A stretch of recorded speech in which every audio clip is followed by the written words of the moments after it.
ये बहुत अहम बैठक है क्योंकि ये तीसरी बैठक है। पहली बैठक नीतीश कुमार की अगुवाई में हुई थी, जो उन्होंने वहां पे अरेंज की थी पटना में।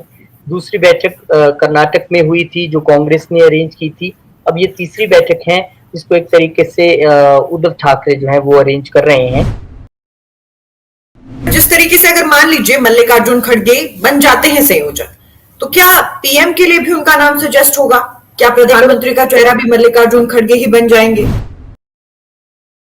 ये पहले से ही तय था कि कैसे, आप एक बताइए, जब सभी पार्टियां इकट्ठी हुई और हमेशा से राजनीति में ये फॉर्मूला रहता है कि जिसके सबसे ज्यादा सदस्य हैं, एमपी हैं, एमएलए, ज्यादा बड़ी पार्टी है, उसका ही जो कहीं ना कहीं चेहरा बनता है, जो आगे आता है। नमस्कार, मैं हूं गीता ठाकुर। आप देख रहे हैं नेशन स्पीक्स। कल आखिरकार वो दिन आने वाला है जब गठबंधन इंडिया के लिए एक महत्वपूर्ण बैठक होगी। इस बैठक में गठबंधन के लोगों से लेकर गठबंधन के संयोजक तक, यानी एक छोटे से फैसले से एक बड़े से फैसले तक तमाम फैसले देखने को मिलेंगे। नए कौन से दल होंगे जो इस गठबंधन में शामिल होंगे, क्या कुछ बड़ा होने वाला है, इसी पर चर्चा करने के लिए हमारे साथ नेशन स्पीक्स के ग्रुप एडिटर रोहित खन्ना मौजूद हैं। सर, बहुत बहुत स्वागत है आपका। धन्यवाद। सर, कल फाइनली वो दिन आने वाला है जब मुंबई में एक बैठक होगी। 31 और 1 तारीख को ये बैठक होने वाली है। और बताया जा रहा है कि इस बैठक में जहां इस गठबंधन का एक छोटा सा लोगो भी डिसाइड हो सकता है, वहीं बड़े से संयोजक तक भी बात जा सकती है।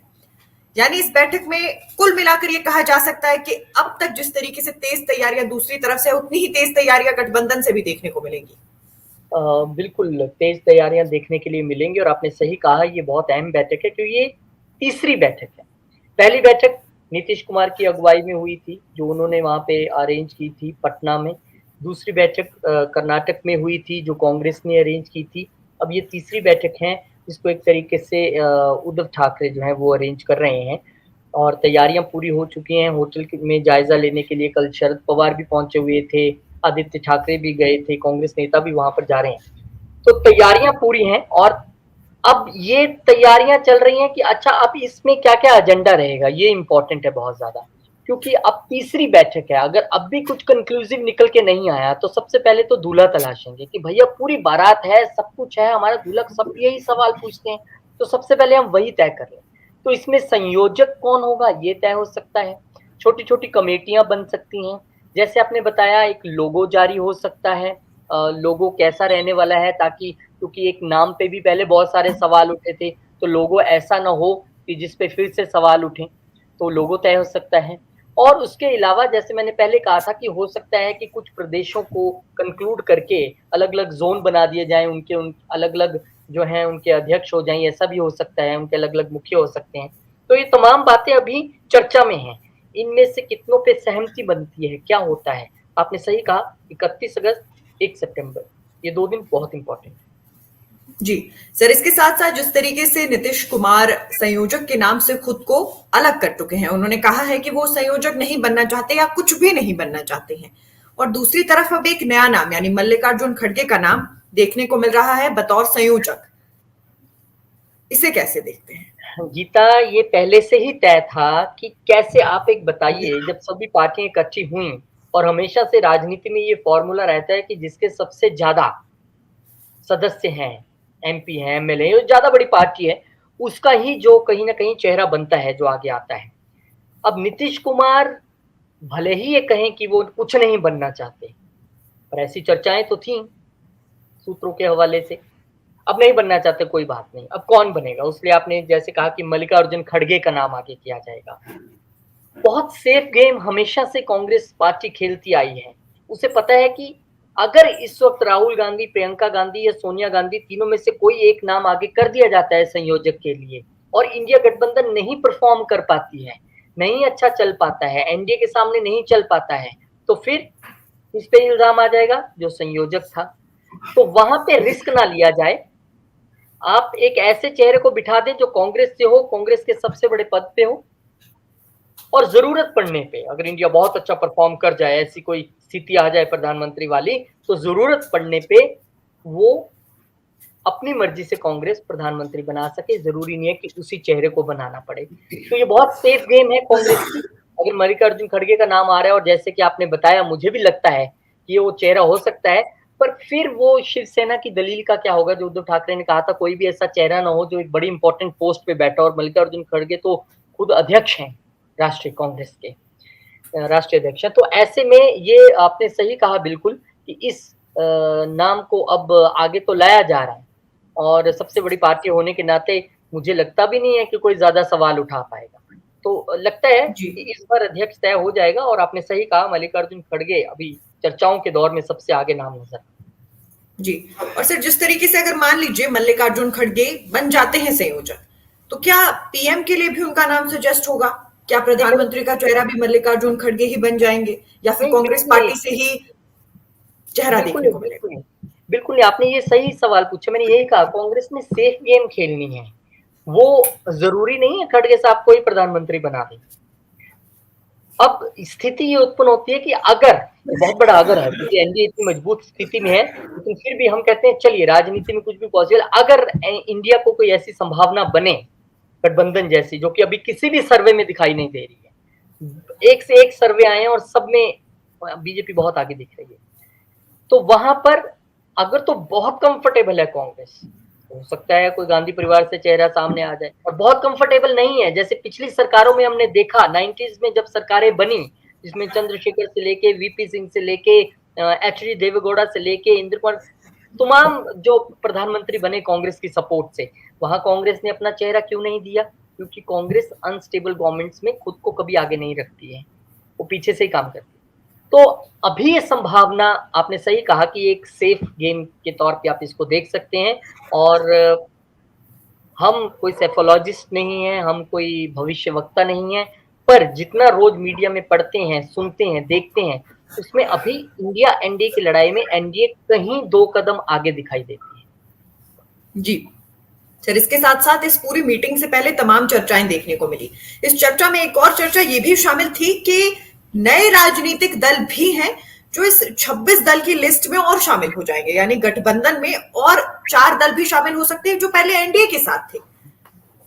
बिल्कुल, चर्चाएं अलग अलग तरीके से हैं, और मुझे लगता है कि अगर, अब देखिए गीता, बात वही है कि कौन से 4 दल, क्या वो नॉर्थ ईस्ट से आते हैं, क्या देश के किसी और हिस्से से आते हैं, और जो आते हैं, जो पहले एनडीए के साथ थे जैसे कि कहा जा रहा है, तो फिर उनकी स्ट्रेंथ कितनी है, मतलब उनके आने से फर्क कितना पड़ेगा? अभी हालिया घड़ी में देश में उनके कितने एमपीज हैं, कितने एमएलएज हैं, कितनी जगह उनकी सरकारें हैं, कितना उनका वोट शेयर है?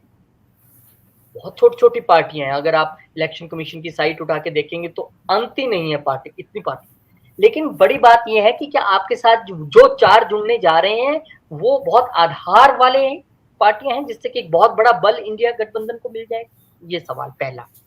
दूसरा सवाल, कुछ और दलों के नाम भी चल रहे हैं जो कि अभी कहीं नहीं है, जो अभी किसी के साथ नहीं गए हैं, उनके साथ भी बैकडोर बात चल रही है उनको लाने के लिए, पर उनमें से मुझे थोड़ा सा भी मुश्किल लग रहा है कि कोई आ। जी सर, इस तरीके से अकाली दल का भी नाम काफी हद तक सुनने में आया है कि अकाली दल भी वो पार्टी हो सकती है जो शायद गठबंधन में शामिल हो जाए। अगर ऐसा होता है तो क्या संभावनाएं हैं और क्या परिवर्तन देखने को मिलेंगे? ये बड़ा एक पेचीदा सा सवाल है क्योंकि अकाली दल के साथ बीजेपी का बहुत पुराना गठबंधन रहा है। अभी पीछे भी बात उड़ी थी और फिर इसके बाद ठंडी पड़ गई एकदम, तब तो लग रहा था कि पता नहीं कब गठबंधन हो जाए। लेकिन गीता, ये पंजाब की राजनीति में कैसे चलेगा आप बताइए, जहां पर एक दूसरे को हर रोज कोसा जाता है, हर रोज सुखबीर बादल कोई ना कोई बयान देते हैं जिसमें वो भगवंत मान को घेरते हैं, हर रोज वो कोई ना कोई बयान होता है जिसमें कांग्रेस जो है वो घेरती है आम आदमी पार्टी को, और आम आदमी पार्टी दूसरी पार्टियों को घेरती है।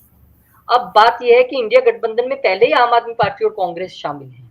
अगर अकाली दल भी आ जाता है, सपोज जैसे कि बोला जा रहा है कि बातचीत चल रही है, तो सबसे पहले तो अकाली दल को यह देखना है कि उनकी राजनीति हमेशा से कांग्रेस के खिलाफ की राजनीति रही है, हमेशा से उसमें 84 का जिक्र भी हुआ, हमेशा से उसमें पंथक की बात भी हुई है। उनकी वो राजनीति कांग्रेस के साथ सूट नहीं करती है, और अगर आज वो इकट्ठे यहाँ पे लड़ लेंगे तो फिर पंजाब की राजनीति में स्टेट वाइज कैसे अकेले लड़ेंगे, कैसे अपने आप को अलग दिखाएंगे? क्या यहाँ पे इकट्ठे लड़के वहां पे आप अकेले लड़ेंगे? आप यहाँ पर बीजेपी को 3 सीटें देके 10 सीटों पर अकाली दल लड़ती थी पंजाब में, तो आज वहां पर अकाली दल की स्थिति ऐसी है कि 2 या 3 सीटें ही हैं मात्र, मुझे जहां तक याद आता है, या 2 है, एक उनकी एक बीएसपी की, ऐसे कुछ है। तो फिर जब सीट शेयरिंग होगी उन सीटों पर पंजाब में, तो वहां पर क्या शेयर मिलेगा आपको? क्योंकि 92 एमएलए के साथ सबसे बड़ी पार्टी आम आदमी पार्टी है। अगर वो 13 में से 10 रख लेती है, तो क्या कांग्रेस, अकाली दल और बीएसपी एक एक पर लड़ेगी? अगर बहुत दिल भी खोल दे, तो क्या ये 2-2 सीटें और एक बीएसपी को दे दे, 8 पे आम आदमी पार्टी आ जाए, तो क्या वो सहमत हो जाएंगे? इसलिए मुझे थोड़ा सा ये मुश्किल लगता है कि गठबंधन में वो आ पाएंगे, और आएंगे तो वो अपनी आगे की राजनीति कैसे चलाएंगे, जो कि बिल्कुल आम आदमी पार्टी और कांग्रेस के विरुद्ध वो जो है राजनीति चलती है। तो मुझे डाउट है, यानी अभी टॉक्स चल रही हैं पर जी, मुश्किल है। यानी अभी जिन पार्टियों के नाम चर्चा में है इनका शामिल होना मुश्किल है, लेकिन हो सकता है कि 4 अन्य कोई राजनीतिक दल हो जो गठबंधन में शामिल होना चाहते हो। देखिए, मायावती का नाम भी बहुत चल रहा था कि बीएसपी शामिल हो सकती है, लेकिन वहां पर एसपी राजी होगी कि नहीं होगी, और कितना समन्वय बिठा पाएंगे। अभी मायावती ने हाल ही में बैठक की थी, पीछे अपने कार्यकर्ताओं से कहा आप लग जाइए, हम अपने दम पर चुनाव लड़ेंगे। और बीआरएस का नाम भी चल रहा था तेलंगाना से, वहां पे बीआरएस शामिल होगी कि नहीं होगी, क्योंकि अभी तक तटस्थ की भूमिका में है, ना वो इधर दिख रहे हैं ना इधर दिख रहे हैं। कोशिश जरूर है कि इंडिया को किस तरीके से बड़ा बनाया जाए, पर एक बात आप याद रखिए कि ये देश के चुनाव है, और जब भी किसी को गठबंधन करना है उसको अपनी स्टेट भी देख के चलनी है। तेलंगाना में बीआरएस की जो राजनीति है वो कांग्रेस के विरुद्ध चलती है, वो साथ नहीं चलती है। तो वहां पे भी उनको देखना है कि अगर इकट्ठे लड़ते हैं, इसी तरह से मायावती की जो राजनीति है वो एसपी और कांग्रेस और बीजेपी के खिलाफ चलती है यूपी में। तो वहां पे आप लड़िएगा तो भविष्य में क्या होगा? हालांकि बहुत सारे लोग बहुत सारे बार इकट्ठे आके फिर अलग अलग हो चुके हैं, लेकिन इन पार्टियों को स्टेट लेवल पे भी गौर करना होगा, अपने लीडर से बात करनी होगी, जमा घटा करना होगा, कहाँ फायदे में कहाँ नुकसान में। इस तीसरी बैठक में कोई इनमें से कोई पार्टी जुड़ जाए, मुझे बहुत अभी अचंभा लगता है या मुश्किल लगता है। हाँ, जैसे कि आपने कहा नॉर्थ ईस्ट या कुछ और छोटे दल जो एनडीए के साथ हैं, अब उनका बेस कितना ये भी देखना पड़ेगा। और बात तो हो रही है 4 पार्टियों की, कौन सी 4 पार्टियां जुड़ेंगी कि नहीं जुड़ेंगी, ये देखना पड़ेगा। जी सर, इसके साथ साथ जिस दिन बैठक है इंडिया गठबंधन की, उसी दिन एनडीए की भी एक बैठक होने वाली है। हालांकि इसमें मुंबई की जो एनडीए में शामिल पार्टियां हैं वो ज्यादा शामिल होंगी। कैसे देखते हैं सर इसे? अब बिल्कुल सही कहा आपने। उसमें सिर्फ जो एनडीए का जो महाराष्ट्र का जो विंग है, जिसमें कि एनसीपी का एक धड़ा अजीत पवार वाला, और शिवसेना का एक धड़ा शिंदे ग्रुप वाला, और उसमें बीजेपी होगी, और उसमें वहाँ के और जो छोटे दल हैं बीजेपी के साथ, वो हो सकते हैं।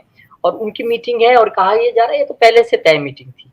लेकिन इस मीटिंग को इस तरीके से भी देखा जा सकता है कि सभी एमएलए एमपीज को बोला गया है कि आप वहां पहुंचिए, सभी पदाधिकारी। ये इसलिए भी देखा जा सकता है कि स्टेट में जो मीटिंग है, अब उसमें 2 अलग अलग धड़े इधर भी होंगे, एनसीपी और शिवसेना आपको इंडिया में भी दिखेगी, एनडीए में भी दिखेगी। तो ये हो सकता है एक डैमेज कंट्रोल भी हो कि भैया उधर कोई मीटिंग में ना चला जाए। उस चीज को रोकने के लिए आप एक पैरेलल मीटिंग तय करें, और ताकि हमें हमारी स्ट्रेंथ का भी पता चले, हम स्ट्रेटेजी भी बना सकें। ये आप एक कह सकते हैं कि वो भले कहें ये पहले से तय मीटिंग थी, पर इसको एक मानसिक तौर पर दूसरे ग्रुप पर विजय पाने के रूप में भी देखा जा सकता है। अपनी स्ट्रेटेजीज उन्होंने बनानी है। पर हाँ, डेट को लेके है कि 1 तारीख को ही उनकी है, 1 तारीख को, हालांकि इनकी 31 को भी है, लेकिन 1 तारीख को ही एनजी की भी है। तो ये बड़ा दिलचस्प है कि उस मीटिंग में क्या होता है। हालांकि वो महाराष्ट्र की ही पार्टियां जो रहेंगी, जो वहां पे है नेशनल, और बाकी एनडी की पार्टी नहीं है। यानी सर ये कहा जा सकता है कि चाहे विपक्षी गठबंधन की मीटिंग हो या फिर एनडीए की मीटिंग हो, दोनों ही महत्वपूर्ण रहने वाली है। लेकिन गठबंधन इंडिया की बैठक अपने आप में और ज्यादा महत्वपूर्ण बनती है, क्योंकि जैसा कि आपने शुरुआत में कहा कि अभी तो दूल्हा ही डिसाइड नहीं किया गया है, तो इसलिए ये बैठक ज्यादा महत्वपूर्ण है। अगर पूरी बैठक को, पूरे मुद्दे को कंक्लूड करना चाहेंगे तो क्या कहेंगे? बस यही कहना चाहूंगा कि इंडिया गठबंधन की बैठक इंपॉर्टेंट है, क्योंकि यहाँ पे इस बारात का दूल्हा कौन होगा वो तय होना है। बारात में और कितने बाराती शामिल होने वाले हैं, जैसे कि कहा जा रहा है 4 और पार्टियां जुड़ेंगी।